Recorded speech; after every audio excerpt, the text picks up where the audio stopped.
Venezuela amanece con fuerza, Venezuela amanece en unidad, porque la fuerza es la unión. La fuerza es la unión, la fuerza es la unión, te digo.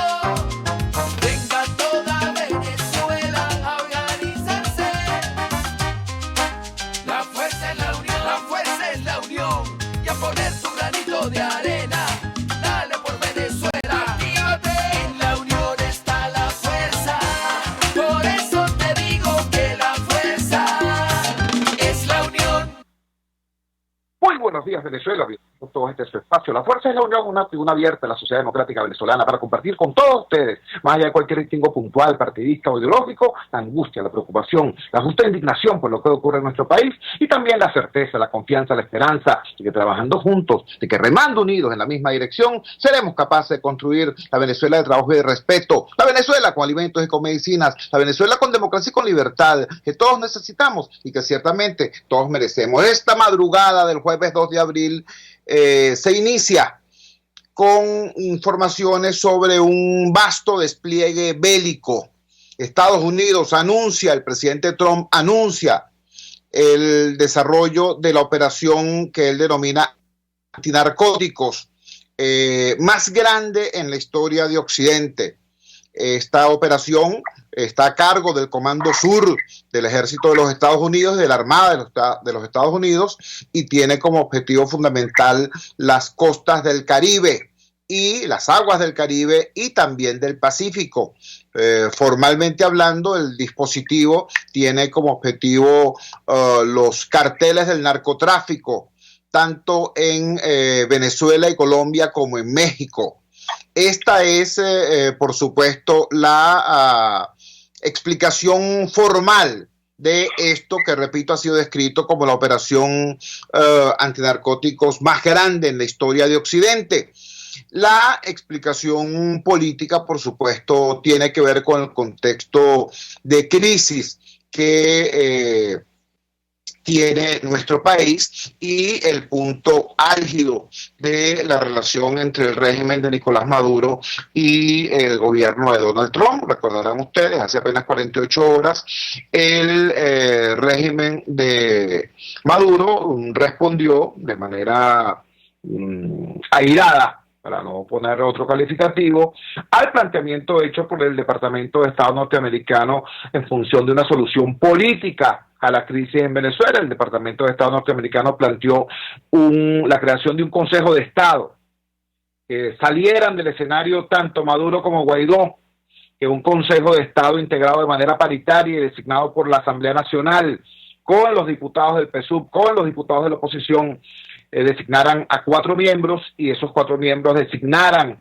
a un secretario general que fuese a su vez presidente interino hasta que se realizara en un plazo entre 6 y 12 meses una nueva elección conjunta, tanto de Asamblea Nacional como de Presidencia de la República, dando garantías a todos los sectores y ratificando en sus cargos a Vladimir Padrino como ministro de Defensa y al comandante general del Comando Estratégico Operacional, el CEO. Un poco como un planteamiento para tranquilizar al sector, al estamento militar venezolano. La respuesta de Maduro fue, bueno, sencillamente no, pues, el Consejo de Estado es el que yo dirijo, con el señor Luis Parra al lado, etcétera, ¿no? Bueno, la respuesta inmediata ha sido este despliegue militar, repito, el más grande que se recuerde en la historia de Occidente, con el pretexto, hay que decirlo con esa claridad, con el pretexto de la operación antinarcóticos. Ahora bien, como ni usted ni yo somos Trump, ni somos Maduro, como usted y yo somos ciudadanos venezolanos, que estamos sobreviviendo a duras penas a la amenaza del coronavirus, al colapso del combustible, a la cada vez más difícil lucha por conseguir alimentos. Entonces tenemos que ver este tema no como un capítulo de Homeland. No, esto no es una película que tiene por locación las aguas internacionales cercanas a nuestro país. No, esto es un tema duro, un tema grueso, por cierto, es el uso de una inmensa cantidad de recursos por ambos lados, mientras que en nuestro país, repito, no hay alimentos, no hay combustible y hay una situación extremadamente compleja en lo que es el tema del manejo de la pandemia. ¿Por qué digo extremadamente compleja? Porque cuando tú ves el panorama regional, latinoamericano, internacional, mundial, ¿no? Tú dices, ajá, bueno, hay una amenaza seria que está costando vidas y está impactando severamente las economías y las estructuras sanitarias de estos países, algunos tercermundistas, otros del primer mundo, pero todos impactados severamente. Ayer, el señor Jorge Rodríguez, vicepresidente de Información y Propaganda, da el parte desde ayer y dice que hubo un nuevo caso de coronavirus en el país y que con eso la cifra de infectados llega a 144 o algo así. Y la cifra de fallecidos permanece en 3, número de 3. Entonces, repito, hay un tema de desconfianza en las cifras oficiales, un tema de preocupación por quienes entendemos que este no es un asunto de gobierno ni de oposición, sino un tema de la vida, y por eso buscamos información de calidad que nos permita orientarnos en esta trama compleja y dura. El señor Maduro reconoció hace 48 horas que estamos ante la posibilidad de lo que él llamó brotes comunitarios de la epidemia. ¿Qué es eso de brotes comunitarios? Nosotros lo asociamos en principio a la situación que hay en los sectores populares de nuestro país, donde no se ha podido observar con el rigor necesario la cuarentena, porque quedarse en la casa es un lujo que no todo el mundo se puede dar en un país donde más del 80% vive del día a día. Buscando información acerca de qué son esos brotes comunitarios, qué pudieran ser y qué podemos hacer como venezolanos, como ciudadanos frente a eso, tenemos en línea al doctor Jaime Lorenzo. El doctor Jaime Lorenzo es el coordinador de Médicos Unidos por Venezuela, una organización no gubernamental que está haciendo un trabajo encomiable. Este país tendrá que agradecérselo, bueno, por muchísimo tiempo. Doctor Jaime, muchísimas gracias por atender nuestra llamada madrugadora. ¿Qué son esos brotes comunitarios de la epidemia y qué podemos hacer los venezolanos frente a ello? Te escuchamos. Muy buenos días. Buenos días, tú, a tu equipo, a todos los radioescuchas que están en este momento junto con nosotros tomándonos un café virtual. Bueno, amigo, la primera cosa que yo creo que deberíamos hacer un llamado al equipo que asesora al presidente es que deberían darle información, inclusive porque se ha convertido en un gran comunicador social con muchos errores en algunos casos, y este es uno de esos casos. Brotes comunitarios, en una epidemia no existen brotes, son contagios comunitarios. Son personas de la comunidad que están expuestas a poder adquirir la enfermedad por el contacto con otra persona en su comunidad. Sencillo. ¿Qué significa esto? Que la enfermedad ya no viene solamente de pacientes o sospechosos que vengan de otros países, sino que la enfermedad la tenemos en nuestras comunidades, al lado de nuestras casas, en el sitio donde vayamos a comprar. Hay una persona que estuvo en contacto con alguien que trajo la enfermedad y ya la enfermedad está instalada cerca de nuestros hogares. Eso es el mal llamado brote comunitario, que su nombre verdadero es contagio comunitario. Esa es la realidad. Y la enfermedad, al aceptarlo el Estado, que está en el contagio comunitario, nos dice a nosotros, a todos los que estamos en el área de salud pública, que la enfermedad va a tener un repunte muy importante, y es por esto que nos dice que tenemos que estar preparados a décima potencia por viendo lo que ha ocurrido en otros países. Recordemos ese refrán muy popular: cuando vean las manos de tu vecino a ver, con las tuyas de remojo. Desde febrero, todas las jóvenes estamos advirtiendo que venía la enfermedad y le pedíamos al gobierno que se preparase para enfrentarle. ¿Cómo se prepara? Enseñando, educando, informando a la comunidad, porque el gran receptor y el gran luchador contra este tipo de enfermedades es la comunidad. No es solamente una institución, es todos nosotros haciendo nuestro trabajo para evitar que la enfermedad haga el daño que está haciendo horrible en otros países. Es una cosa que a uno, yo como médico soy duro, pues soy cirujano y médico de salud pública, pero tenemos la información, y una información bien verificada de situaciones dantescas en otros países. Bien. Estamos conversando con el doctor Jaime Lorenzo. El doctor Jaime Lorenzo nos dice, le enmienda la plana a Nicolás Maduro y le dice, mira, no existen brotes comunitarios, existen contagios comunitarios que se dan de esta y de esta manera. Para entender, doctor Jaime Lorenzo, estamos hablando entonces no de aquella situación en la que alguien llegaba del exterior y hacía un contacto en el aeropuerto o el tema familiar. Estamos hablando de otra situación en la cual personas que tienen la infección, sintomáticas o no, tocan la reja de tu casa, tocan el pasamanos de la entrada del metro, tocan el mostrador de la bodega del lugar o del abastos del lugar, y de esa manera diseminan las posibilidades de contagio de infección. Estamos hablando es de eso en el escenario, digamos, en las cercanías inmediatas del hogar. Ese es uno de los puntos que todos los sistemas están alertando que se puede evitar fácilmente. A nosotros lo que nos preocupa, y creo que tú lo has visto también, es las aglomeraciones de personas en algunas zonas, por lo menos en la región capital.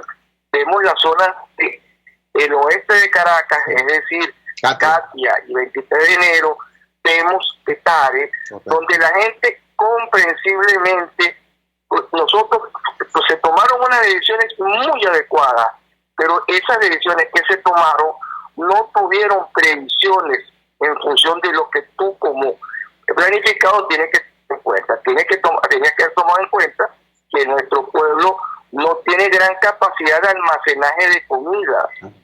Nuestro pueblo no tiene una gran capacidad de guardar dinero bajo el colchón como hacían nuestras abuelas.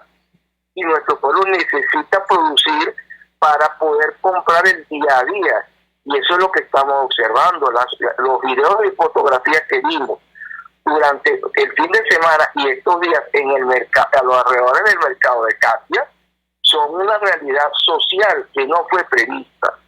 Esa realidad social no prevista es la que nos tiene a nosotros en alerta, porque tenemos ya la enfermedad en nuestras comunidades. Ya no es un problema de quien vino de afuera. Y ahí ese sitio es el mejor sitio para que el contagio persona a persona se dé, independientemente del uso del tapaboca. Y nos llevamos a eso porque se ha hablado de hacer tapabocas artesanales, de tela. Hay un ejemplo sencillo, Chuy, pido a la gente que lo haga. Agarre una tela, póngase en la boca y ponga un fósforo al frente prendido y sople a través de la tela y verá que apaga el fósforo. Ponga esa misma tela doble, vuelva a soplar y va a apagar el fósforo también. Ese ejemplo es sumamente didáctico. Entienda que el tapaboca de tela no da protección. Y los tapabocas convencionales, algunos, el gran porcentaje, dan cierta protección. Con esto termino. Esas grandes aglomeraciones de personas que están buscando alimentarse, que están buscando producir para poder comprar alimentos y llevar a su casa, es lo que nos tiene a nosotros en alerta, porque al crear la enfermedad en nuestras comunidades, eso va a ser un volumen de contagios tremendos, y eso es muy claro. Nuestras alertas son eso, y por eso nos hemos dedicado a mandar mensajes a la gente, porque hay un punto que también lo ha dicho el Estado. Un altísimo porcentaje de los pacientes con síntomas y sin síntomas van a estar en sus casas. Y me refiero a lo siguiente: aquel paciente que tenga los síntomas, que no den insuficiencia respiratoria, deben estar en su casa, en cuarentena en su casa, o en aislamiento en su casa. ¿Qué hace una comunidad que no está preparada para saber qué hacer con ese paciente en la casa para que no termine de infectar o contagiar a todo el cúmulo de personas que viven con él? Entendiendo que en muchas comunidades tú no tienes el espacio para tener una persona en un cuarto aislado solo. tenemos en nuestras casas, en las casas de nuestra gente, de nuestro pueblo, un superávit de personas viviendo en esa misma casa. Eso es nuestra alerta y nuestro temor, porque la función de nosotros, Chugo, es no hacer daño. El médico, el profesional de salud está para luchar junto a sus compañeros ciudadanos y evitar el daño en la medida de lo posible. Y por eso estamos haciendo tanto hincapié de que se tomó una buena decisión de llamar la cuarentena para evitar el contagio y la diseminación comunitaria. Pero ¿cómo hacemos para que ese pueblo pueda quedarse en su casa y evitar tener que salir para sobrevivir al hambre, que es otra cosa muy grave? Así es. Estamos conversando con el doctor Jaime Lorenzo, coordinador nacional de Médicos Unidos por Venezuela. Jaime, ¿podrías por favor indicarnos cómo ubicar la información que está difundiendo Médicos Unidos por Venezuela? Porque ustedes tienen unos tips muy importantes sobre cómo prevenir el contagio comunitario, cómo limpiar con una solución con lejía los accesos de la vivienda, etcétera, etcétera. Y tienen también propuestas concretas sobre protocolos de aislamiento dentro de las viviendas cuando se presenta el caso de un pariente, de un familiar que sea paciente sintomático o no. ¿Cómo acceder a esa información? ¿Cuáles serían las claves, las direcciones electrónicas para ubicar esos datos que son tan importantes? La primera es nuestro Twitter, el Médicos Unidos de Venezuela, el Instagram Médicos Unidos B también, que son nuestras dos redes sociales de mayor importancia, y en la medida de lo posible difundir por WhatsApp a toda la gente que podemos, y nuestro correo electrónico Médicos Unidos de Venezuela mv@gmail.com, que ahí la información es menor, y Facebook, que es Médicos Unidos Venezuela, donde estamos difundiendo toda esta información, y ojalá no fuera una iniciativa nuestra, claro, porque todos los médicos tenemos dentro de nuestro sistema, de nuestro software, la mentalidad de que la rectoría la debe llevar a quien corresponde y debería estar haciendo campaña nuestra institución primaria y rectora, que es el Ministerio de Salud, lo cual no lo está haciendo, y eso es lo que llevó a esta ONG, porque somos lo que somos, a tratar de darle una información a nuestra gente, a nuestros pacientes, para que eviten el daño posible, porque no queremos venezolanos que estén muriéndose o pasando por una situación tan dura como están pasando la gente en Ecuador, en Italia, en España, por decirte 3 países que tenemos nexos muy importantes. Doctor, le agradecemos inmensamente que nos haya regalado estos minutos esta madrugada del jueves 2 de abril. Muchísimas gracias, Jaime. Gracias, Chugo, y bueno, que esperemos que logremos pasar este colofón que tenemos. Estamos hablando con el doctor Jaime Lorenzo, coordinador nacional de Médicos Unidos por Venezuela. Repito, Médicos Unidos B de Venezuela en Twitter, Médicos Unidos B de Venezuela en Instagram, Médicos Unidos por Venezuela en Facebook. Allí hay información importante sobre cómo proceder en nuestra vivienda y en el entorno de nuestra vivienda para prevenir eso que denominó el doctor Jaime Lorenzo contagio comunitario. Y hay también un conjunto de instrucciones precisas sobre cómo cumplir un protocolo de aislamiento dentro del hogar, ¿no?, en caso de que un pariente, un familiar se convierta en paciente sintomático o no de la enfermedad. Esto es importante, repito, tenemos que buscar la información, tenemos que verificar la información, tenemos que difundir la información, porque desgraciadamente no tenemos un Estado que esté haciendo este tipo de campañas y están más bien, repito, muy preocupados pues en la disputa por el poder. Pero bueno, nosotros tenemos que cubrir con un déficit, con un superávit de ciudadanía, ese déficit de Estado que estamos sufriendo. Vamos a la siguiente pausa comercial y ya regresamos con muchísimo más de La Fuerza. La Fuerza es la unión. Usted escucha Unidad, La Fuerza es la unión, con Chuo Torrealba por RCR 750 AM. En RCR somos vanguardia. Toda la programación de tu RCR también la puedes seguir a través de la internet. Audio y video en tiempo real. Noticias y mucho más. No te pierdas ni un segundo de nuestra programación. No hay excusa ni cadena que valga para que dejes de escucharnos. Ingresa a rcr.tv, la radio que se ve.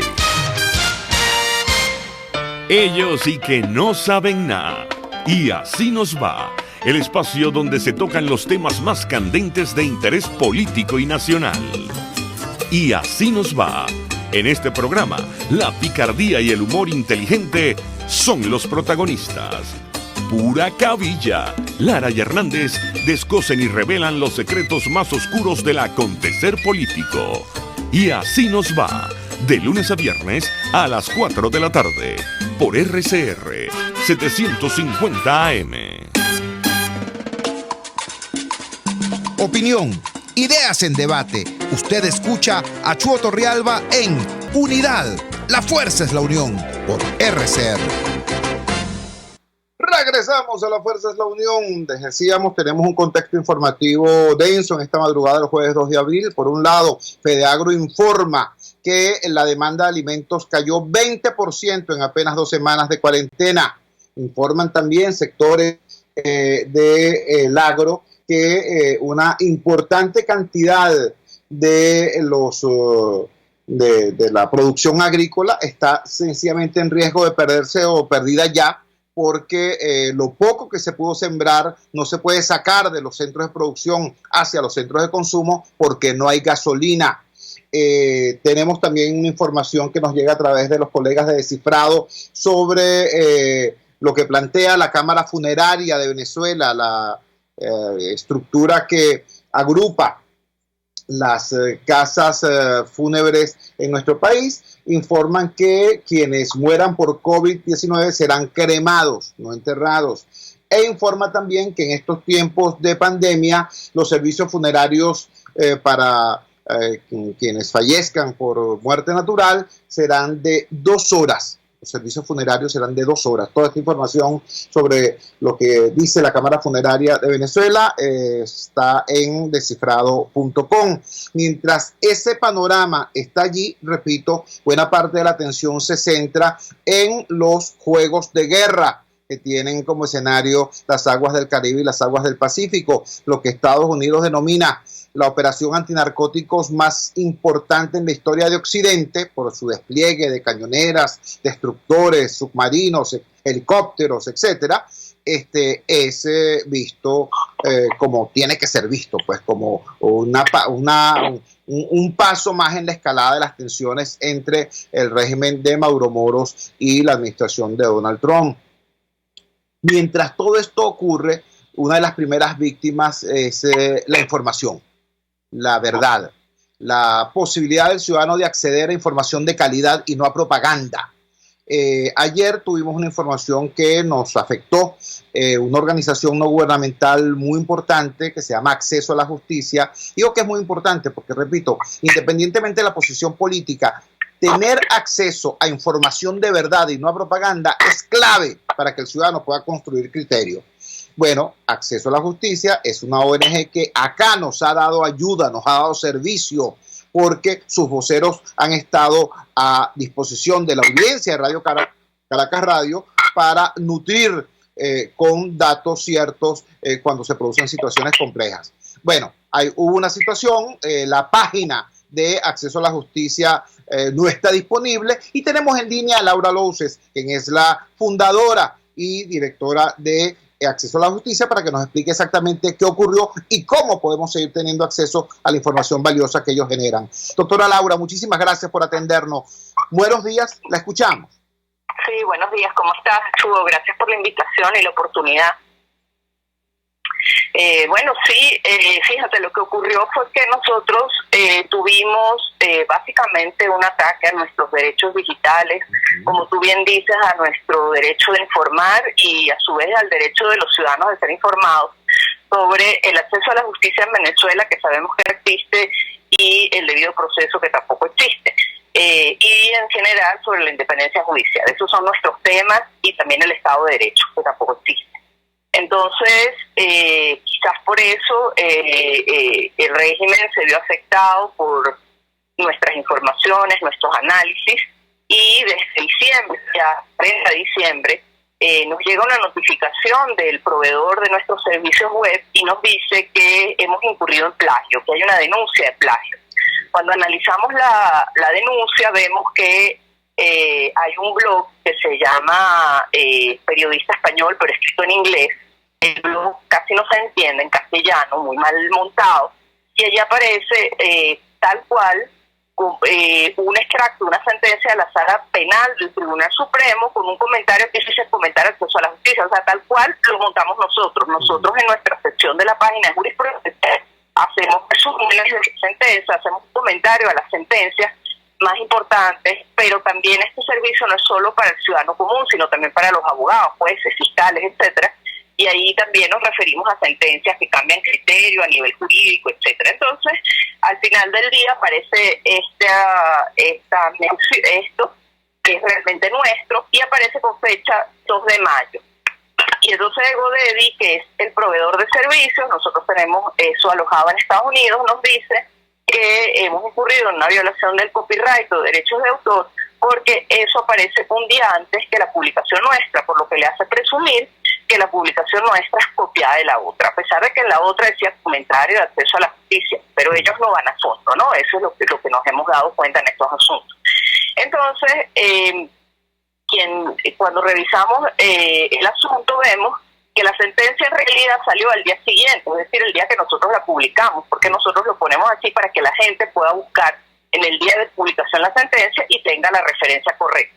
Entonces, ¿cómo esta persona se enteró de que la sentencia iba a salir el día antes y montó y tuvo un comentario? Entonces, antes de que la sala la publicara y ponga la fecha real de la sentencia. Entonces, ahí te das cuenta, bueno, empezamos a ver el nombre de la persona, del denunciante, una presunta usurpación de identidad, es de una periodista española. De hecho, el blog se llama Spanish Journalist en inglés, o sea, periodista española. O sea, todo un montaje, que vive supuestamente en Guacara del estado Carabobo.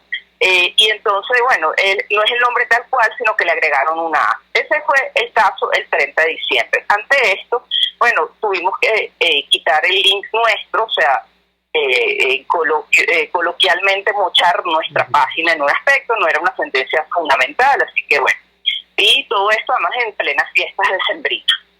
Ahora, el 30 de marzo, se ajustó 3 meses después, otro 30 también, llama la atención esa peculiaridad, nos llega otra notificación de GoDaddy y nos dice, mira, han incurrido otra vez en violación al derecho de autor. Pero esta vez la cosa es más burda, porque la persona es una supuesta diputada canadiense. Aquí no le agregaron ni una A ni una S al nombre, sino tal cual, Catherine Fournier. Entonces la buscas por Google, diputada canadiense de 27 años, que vive en Valencia, trabaja en un centro comercial que vende productos para cauchera. O sea, yo tengo ya la información buscada por nosotros de lo que aparece el denunciante, que hizo una denuncia escrita, no sé por qué, en portugués, o sea, habla portugués. Entonces, tú te das cuenta que hay toda una usurpación de identidad, todo un mensaje, es bien sofisticado, y dicen que nos copiamos de una sentencia que aparece en Belet. O sea, aquí ni siquiera, sino que un documento público que es una sentencia que está replicada en un medio digital venezolano. O sea, que aquí no hubo ni siquiera hicieron un blog ni nada, sino ya se fueron a lo básico. Probablemente alguien que conoce muy bien los mecanismos estos de derechos de autor. Entonces, dicen que la replicamos, nosotros replicamos siempre solo una parte, lo más importante, y luego ponemos el comentario, pero además lo increíble es que no es la misma sentencia. Cuando nos ponemos a analizar en 2 años diferentes, pues nos damos cuenta que esta gente de GoDaddy pues no revisa nada, porque ni siquiera es el mismo texto. Claro, todo es en inglés, es complicado. Respondemos todo esto, igual nos dicen, mira, como ya esto ha ocurrido, entonces ahorita vamos a analizar el caso, vamos a mandarle su respuesta al reclamante y le vamos a suspender la página de 10 a 14 días hábiles. Wow. Laura, nos queda claro que hay toda una operación sofisticada por parte de elementos que conocen muy bien los procedimientos vinculados con los derechos de autor y los algoritmos mediante los cuales funcionan estos prestadores de servicios y utilizando ese conocimiento montaron una operación para silenciarlos. Somos solidarios con ustedes frente a esas circunstancias. Estaremos muy pendientes de la información que ustedes generen para apoyarlos humildemente desde esta ventana. ¿Qué mecanismos alternos tiene un ciudadano que quiera conocer la información que genera acceso a la justicia mientras esto ocurra, mientras esto es solventado? Sí, correcto, gracias. Bueno, primero vamos a estar publicando nuestras notas en Facebook, así que por Facebook, de hecho siempre lo hacemos. Entonces por Facebook también se puede buscar información. Obviamente no es tan fácil como en la página, pero bueno, nuestra página de Facebook se llama Acceso a la Justicia. O sea, básicamente si uno mete en Facebook Acceso a la Justicia, ahí nos consigue, puedes poner me gusta y de ahí te va a llegar toda la información y puedes ver todas nuestras publicaciones. Y además de eso, obviamente vamos a estar mandando por correo, quien quiera que se le mande por correo, ya nosotros tenemos una lista de contactos, pues que lo pida, que nos escriba a nuestro email accesoalajusticia2000@gmail.com y además también vamos obviamente a estarnos comunicando a través de redes sociales como Instagram, nuestra dirección es Acceso a la Justicia, y en Twitter Acceso a Justicia. Finalmente, Laura, bueno, agradeciéndote mucho, estamos conversando con Laura Loces, la doctora Laura Loces. Ella es fundadora y directora de la organización no gubernamental Acceso a la Justicia. Quiero compartir contigo públicamente la siguiente preocupación. Como activista social, como activista comunitario, yo soy de los que cree que el Estado de Derecho no es una filigrana académica.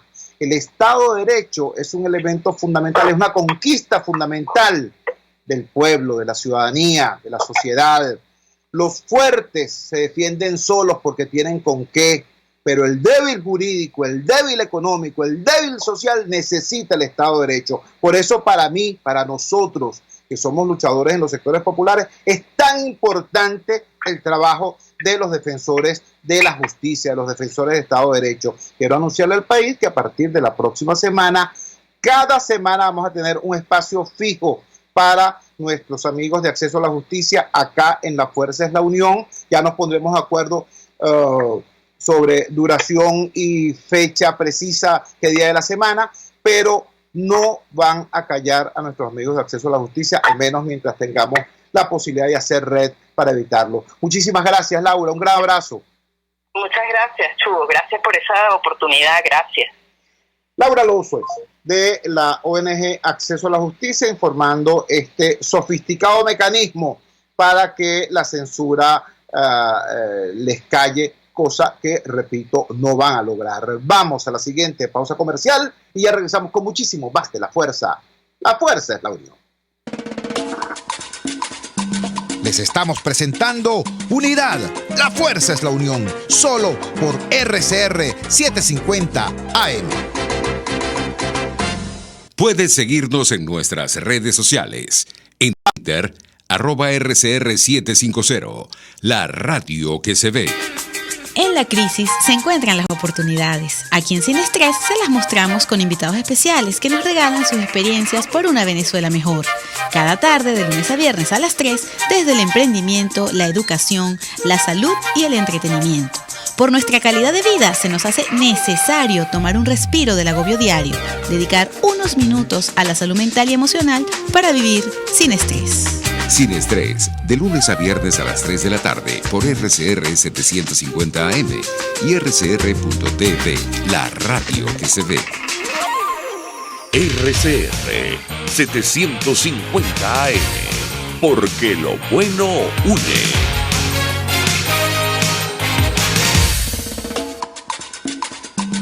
Les estamos presentando Unidad. La Fuerza es la Unión. Solo por RCR 750 AM. Regresamos a La Fuerza es la Unión y vamos a tocar un tema ahora que le va a ser cercano, familiar a una importante cantidad de nuestros seguidores, porque todos los días se conectan compatriotas que están en Arabia Saudita, están en Dubái, están en Estados Unidos, están en España, están en otros países de América Latina, La diáspora venezolana se conecta y utiliza las fuerzas de la Unión como uno de los mecanismos para seguir en contacto con la realidad venezolana. Hoy, la agencia Reuters, hoy, 2 de abril, publica la siguiente nota. Dice, emergencia sanitaria mundial por coronavirus, agrava situación de migrantes venezolanos. Cuando dicen agrava, es porque ya es precaria y delicada. No me refiero solamente a la de la diáspora más pobre o más empobrecida, la que salió a otros países de América Latina yéndose en autobús o a pie. Me refiero incluso a nuestros compatriotas que están en España y en otros países de Europa, que no tienen acceso a la pensión que les corresponde por el Estado venezolano. El Estado venezolano no se las paga, los desprotege y tienen que enfrentar lo duro de la vida, del costo de la vida en esos países, en esas sociedades donde además hay invierno y hay otros requerimientos de otra naturaleza que no enfrentaban en Venezuela.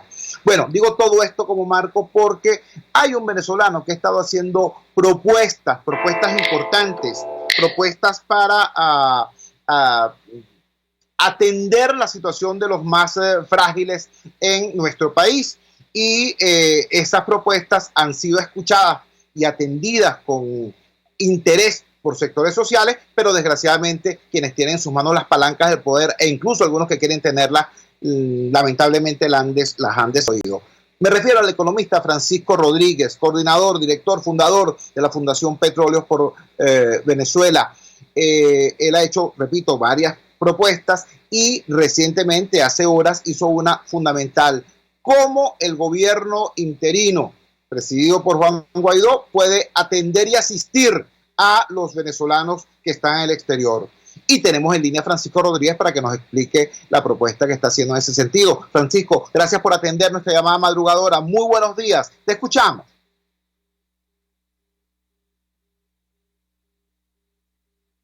Fíjate, yo he dedicado bastante tiempo a través del trabajo de mi fundación. Hemos investigado sobre qué es lo que debe hacer Venezuela frente a la pandemia del coronavirus. Y en varios planteamientos que hemos hecho, incluso que hemos conversado aquí, hemos hablado de la necesidad de un acuerdo entre las partes para atender la situación de los venezolanos que viven en Venezuela y de cómo se pueden movilizar recursos internacionales, del financiamiento del Fondo Monetario. Pero por supuesto todo eso requiere un acuerdo político. El acuerdo político es algo muy complejo, muy elusivo, que mucha gente lo ha intentado y no se ha podido, y hay alguna gente que no lo quiere, que piensa que es inaceptable. Entonces, nosotros también nos hemos estado haciendo la pregunta de, bueno, ¿qué se puede hacer en ausencia de un acuerdo político? ¿Qué puede hacer la Asamblea Nacional directamente que no requiera el acordar nada con Maduro? Bueno, dentro del territorio nacional se puede hacer poco, porque Maduro controla el territorio nacional, o las fuerzas digamos, de seguridad leales a Maduro controlan el territorio nacional. Pero donde sí se puede hacer mucho, se puede hacer bastante, es en el exterior, para ayudar a esos por lo menos 5 millones de venezolanos que se han ido huyendo de lo que ha sido el desastre causado por años de incompetencia, de despilfarro, de malas políticas, que se han ido esencialmente huyendo del madurismo. A esos venezolanos sí se les puede ayudar, porque esos venezolanos viven en su gran mayoría, en su enorme mayoría, en países democráticos que reconocen al gobierno de Juan Guaidó y reconocen a la Asamblea Nacional, que preside a Juan Guaidó, como la única institución más reconocida.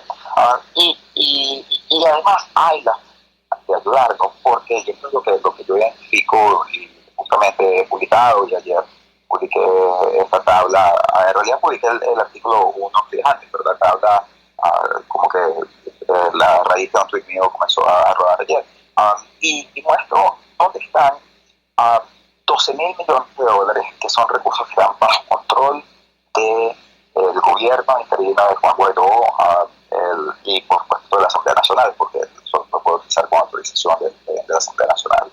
Ahí estamos hablando de dinero que está en las cuentas en empresas mixtas, que tienen dividendos retenidos desde el 2017 por las sanciones, y que esas cuentas y que esas empresas son empresas legalmente solo pueden ser manejadas esas cuentas en Estados Unidos por representantes de Juan Guaidó, porque pertenecen a la empresa que es parte del gobierno interino y reconocido en Estados Unidos, que es el gobierno de Juan Guaidó. Entonces, en las empresas mixtas tenemos aproximadamente $7,000 millones.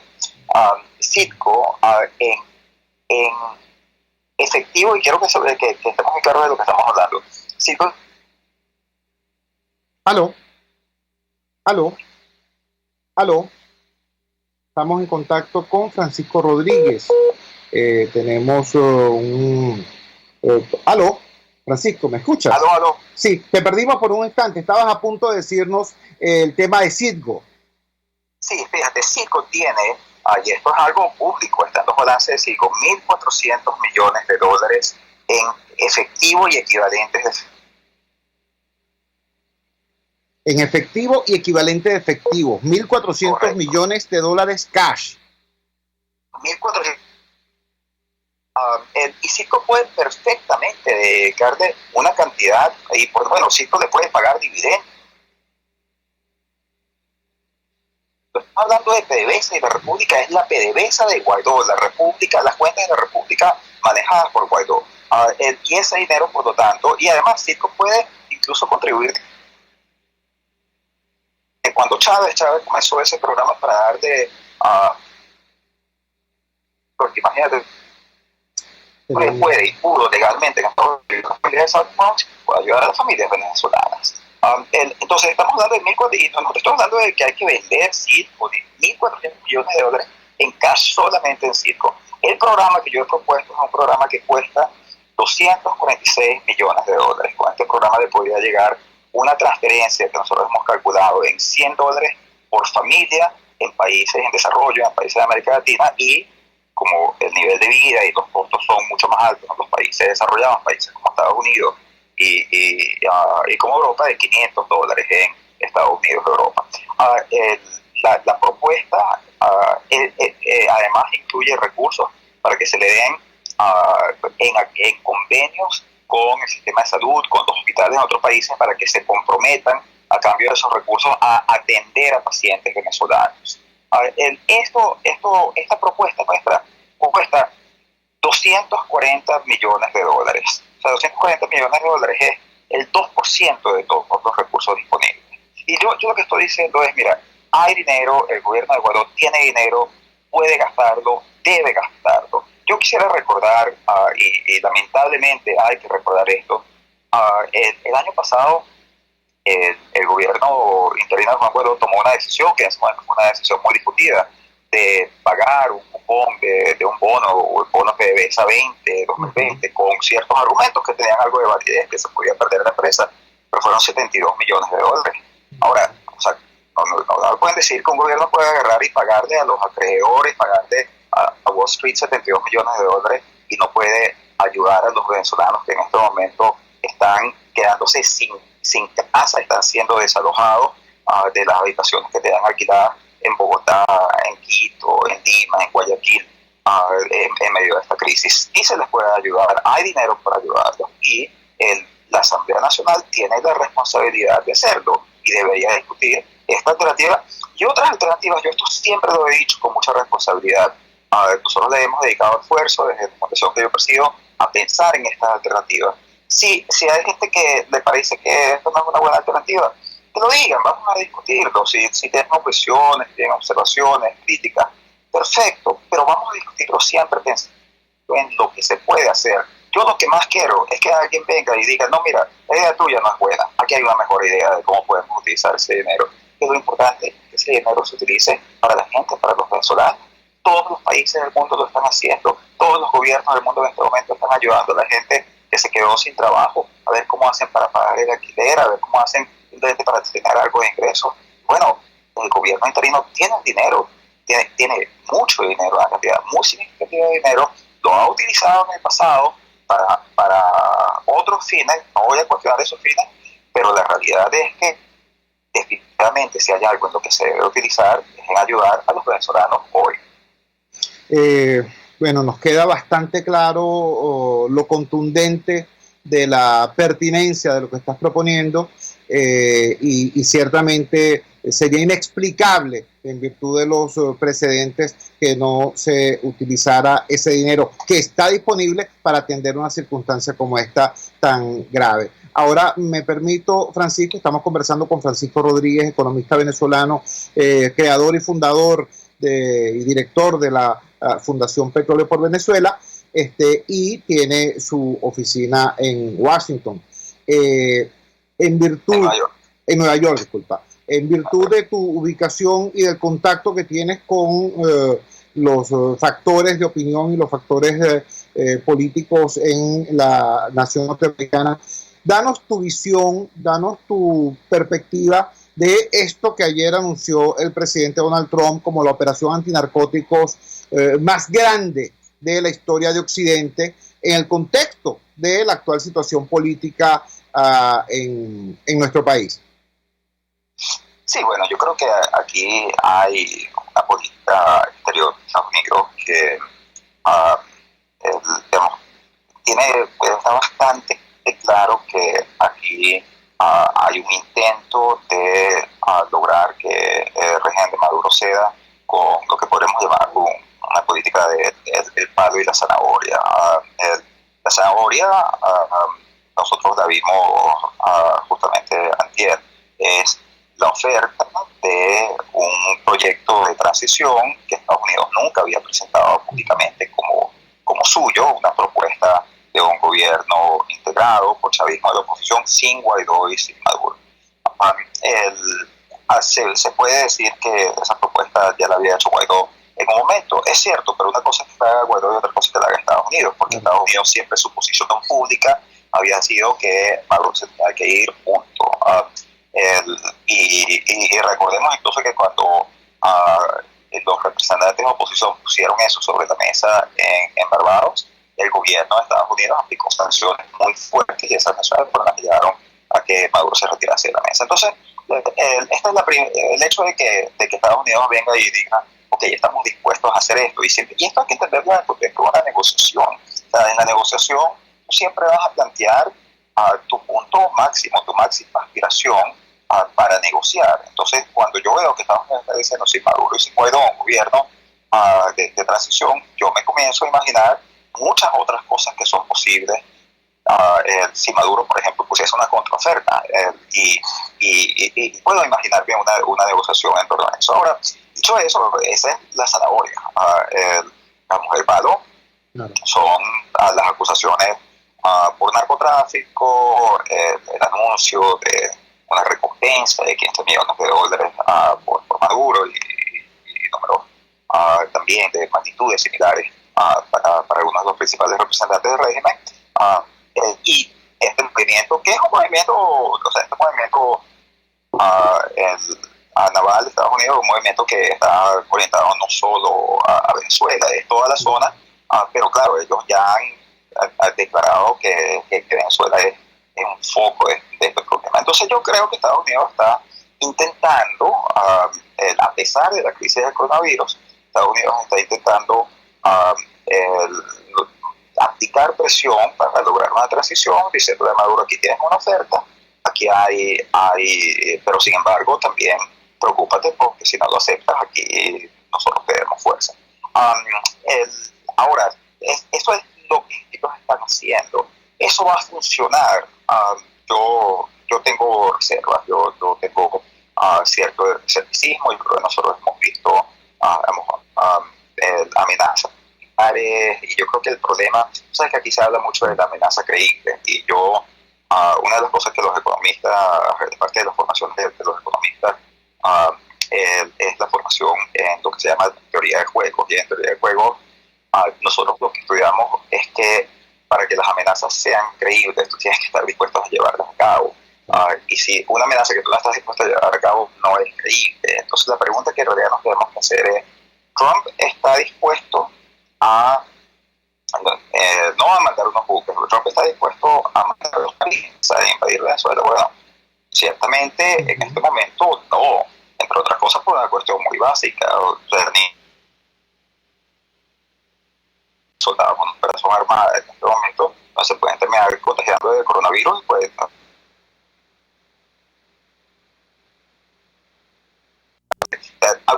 aunque Venezuela fuese una prioridad de seguridad nacional para Estados Unidos, yo no creo que nosotros veríamos una acción armada. Mucho menos dado ahora que yo no creo que es una prioridad. Yo creo que es, para ser muy sincero y muy franco, yo creo que Venezuela es esencialmente una consideración electoral que está referida a cómo ganar el estado de Florida, que es un estado importante en las elecciones estadounidenses. Y yo creo que estas medidas están diseñadas para ganar votos y ganar apoyo en ese estado muy importante. Francisco, te agradecemos vivamente que nos hayas regalado estos minutos en esta madrugada del jueves 2, tanto por la propuesta que nos estás formulando públicamente, que me parece inobjetable, como por esta visión descarnada, pero muy útil, de qué es lo que mueve los hilos de todo este asunto, pues, de los barcos, los destructores, los helicópteros, los aviones, cómo y para qué, tanto en el contexto de los venezolanos como en la realidad norteamericana. Muchísimas gracias, Francisco. Seguimos en contacto. Muy buenos días. Buenos días, brother. Era Francisco Rodríguez, economista venezolano y presidente de la Fundación Petróleo por Venezuela. Yo quiero en este momento finalizar el programa compartiendo con ustedes un dolor, una preocupación. Ustedes recuerdan a Norquis Batista, esta actriz y importante mujer del espectáculo en nuestro país.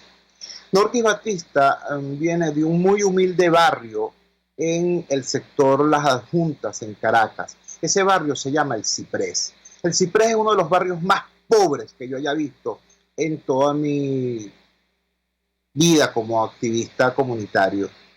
Muy, muy pobre. Es una montaña de arcilla expansiva que cuando caen 4 gotas de agua se transforma en una especie de manantial de lodo y todo el mundo se resbala. Muy, muy, muy pobre. Bueno, allí yo conocí hace años a unas familias que estaban en situación desesperada y las apoyamos. Y estas familias lograron, con su lucha, de la cual nosotros fuimos simplemente voceros y tarima y tribuna, lograron una vivienda decente en los valles del Tuy.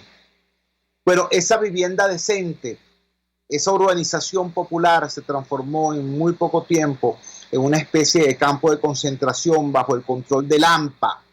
Y nuevamente esas familias estuvieron buscando desesperadamente cómo salir de allí.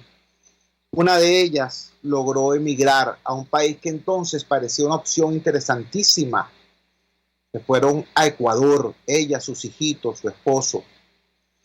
Y en Ecuador vieron, bueno, que había un clima y una cosa andina, etcétera, fría. Entonces dijeron, no, vámonos hacia el espacio que en Ecuador sea más parecido a Venezuela, y se fueron a la ciudad costera de Guayaquil.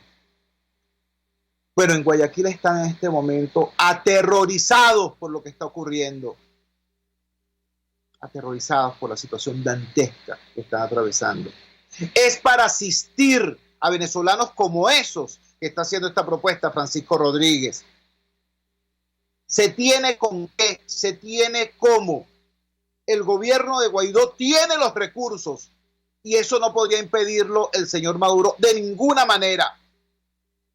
Allí está la propuesta de Francisco Rodríguez. Por una fracción apenas de los recursos de los cuales se dispone en cash, se podría atender a la diáspora venezolana en situación desesperada por la emergencia del coronavirus, tal y como lo reseña hoy Reuters. Ahí está la propuesta, y ahí están los recursos, y ahí está la necesidad. Ahora, ojalá que no siga estando allí esa manía de los oídos sordos de que si las cosas no se me ocurren a mí, entonces no existen. Repito, ahí está la propuesta de Francisco Rodríguez para que sea escuchada, para que sea debatida y sobre todo para que sea ejecutada con urgencia. Trabajamos para ustedes en la dirección general de la emisora, Jaime Nestares, al frente de los controles estuvo César Arteaga, habló para ustedes su amigo, comunicador popular, activista social, ciudadano en lucha por la democracia y por la libertad, Jesús Chua Torrealba. Ahora más que nunca, fuerza Venezuela, porque la fuerza es la unión. RCR presentó Unidad, la fuerza es la unión, con Chua Torrealba, solo por RCR 750 AM.